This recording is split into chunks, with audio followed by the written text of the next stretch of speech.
At age 100, Benita Williber still has a healthy mind, body, and spirit. I've given myself to the Lord, and I've left myself in His hands, and I have trust, and I have been very, very well taken care of. She's not alone. There's an unusually high concentration of centenarians in her hometown of Loma Linda, California.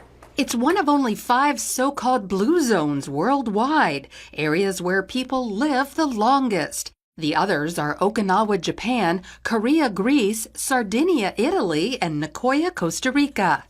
Loma Linda is an hour east of Los Angeles. About 250,000 people live here. The reason they're so healthy is because most of them are Seventh-day Adventists.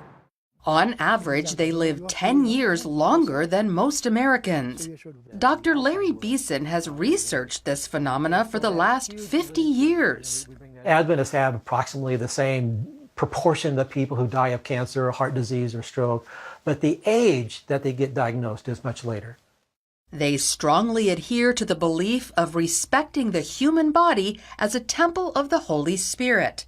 That means no alcohol, no tobacco, and following a plant-based diet. In Christianity, we have the Holy Scriptures. What God said from the beginning, you should eat. He gave us the nuts and the grains and the herbs that He placed in the earth. And He said, you will do better if you subsist on that type of thing.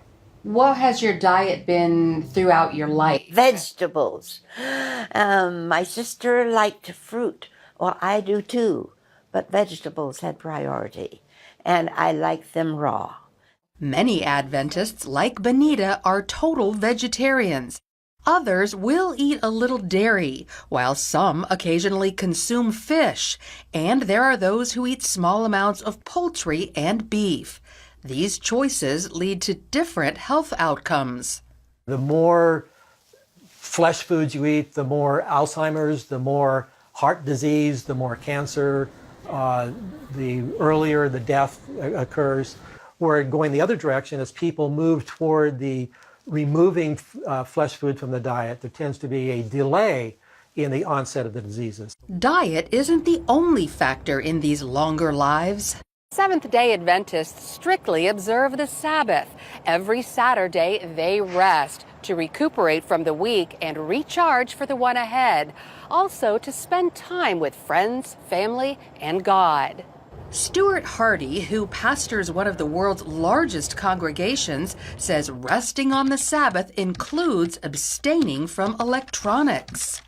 Any of those things that kind of take you back into work, we try and avoid those things. Now, it's not like it's a rule, but when you think about it, if there's anything that you're involved in during the week, if you go back to that, then you're not really taking a break from it. I feel that rest is one of the most important things in aging. That if you rest, then you can get up and gallop. Medical research confirms stress kills.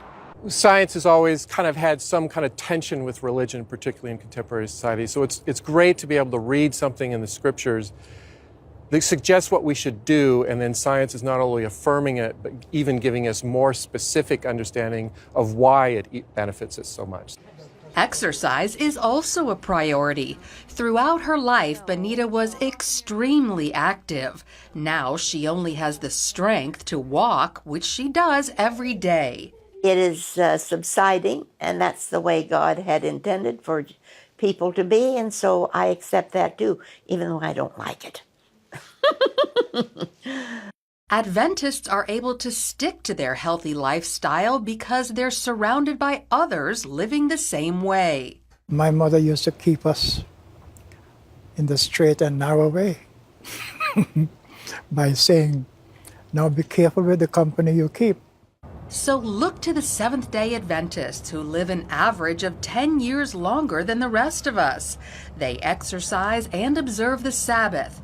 They avoid alcohol, tobacco, and meat, all within a social network that reinforces that behavior. Lori Johnson, CBN News.